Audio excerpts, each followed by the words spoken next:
welcome back to another video of Let's Talk Sports. I've been gone for a while. I was on a trip, just taking a little bit of a break, but today I'm just going to be giving the recap of college football. It has officially came to an end. A lot of coaching changes and what ended up happening in the bowl games.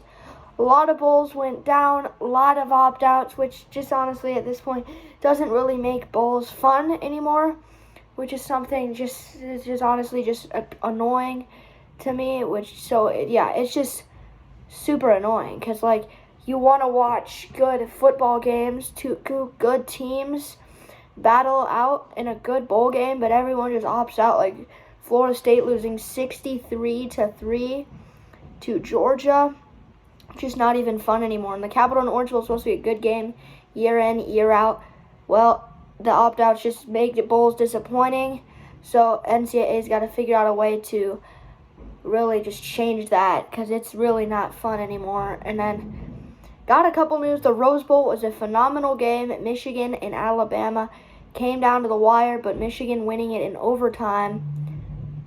And Alabama really played well. I thought for a second there they possibly were going to pull it out. Michigan, though, defensively locked up in the end. Got a huge offensive score at the end of that game, Roman Wilson.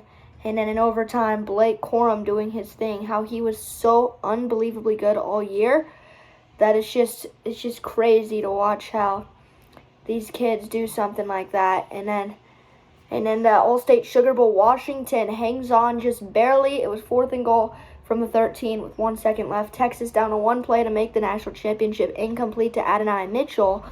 That was a great game, though. And now you got Washington, Michigan in the national championship.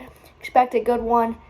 And we really didn't get a good one on Houston, Texas. January 8th, the Michigan Wolverines ran out Washington 34-13 to snap the 26-year drought. They win the national title. And I was rooting for Washington. Didn't win, so what can I say there? Penix didn't show up. The receivers didn't show up. The defense, at one point it was 20-13. Washington was still in it. So 2 interceptions by Penix in that second half really threw the game away. And then Blake freaking Corum and Donovan Edwards just was the best rushing attack all season for any team in the country. And Michigan just utilized that so good. Like, it's wild how they really utilized it to a point where it's just almost unstoppable. The run game, nearly unstoppable. And when you can't stop a run, like Washington's run defense couldn't, at that point you're pretty screwed. And it's rough because Michigan doesn't have the greatest pass game. They throw the ball like 11, 12, 13, 14, 15, anywhere around that range at times. They don't throw for over 150 yards a game, really. But what McCarthy does is he's very accurate. So when he does throw the ball, he can complete it. And that's Michigan's offense. His little short dump downs or throws. Like, I believe in the third quarter of the Rose Bowl, McCarthy was like 7 for 8 for like 60 yards.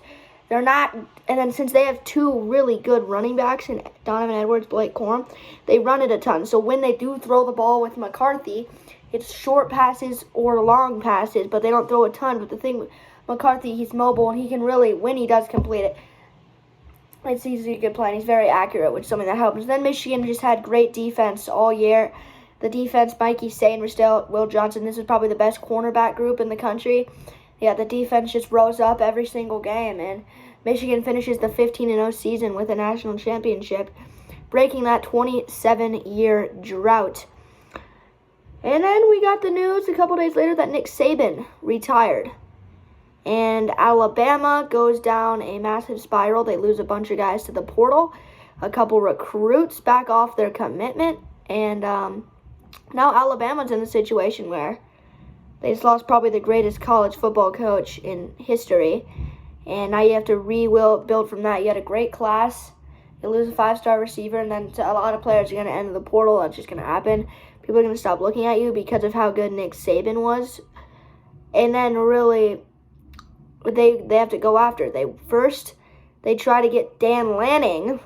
Amid rumors, though, Dan Lanning stays with Oregon. And that's the second time he's done that. Texas A&M pushed hard for Dan Lanning. So Dan Lanning right now is really hot commodity. All these people want him.